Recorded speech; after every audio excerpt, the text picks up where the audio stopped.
Hello, good afternoon mga kadogo. Mga kadogo. Okay? Ito mga kadogo update ko kayo dito sa aking pusa na si Nala. Actually, di ba nag-iisa lang to, di ba? Paris na ito, yung poging-pogi namin si Tommy, yung white na cat. Na-notice namin bigla na ang laki na lang siya, no? Kasi hindi naman talaga totally ako nagbe-breed ng pusa. Ayan, laki na lang siya niya. So, kaya binilang kagad namin ng eto.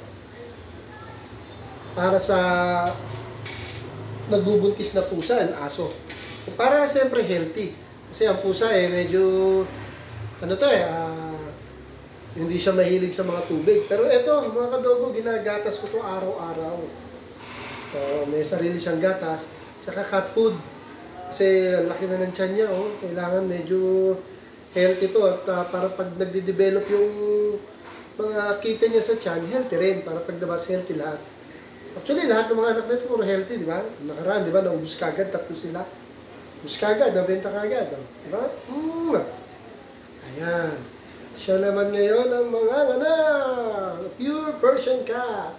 Our Nala. Magmulikot. Nagbablog tayo. Nagbablog tayo. Likot mo Yeah, di ba? Kadogo? Ay, naku, mga kadogo. Ayan. Dito ka sa likod. Dito ka. Patong ka dito. Ay, yan. Yan, may sumisingit sa ating vlogger daw siya Ayun. Ang gato. Huwag mo akong punasan. Kakakain mo. Tayo punasan mo. Hello mga kadogo. Sabi mo. Hello mo. Doon ka sa camera. Hello mga kadogo. Dali. Hello mga kadogo. Dali. O yung pintas ko. Huwag mo. Baka maputol yung pintas. Huwag mo. Baka maputol. Ngayon nga lang ako nakabili ng pintas na ganyan puputulin mo pa.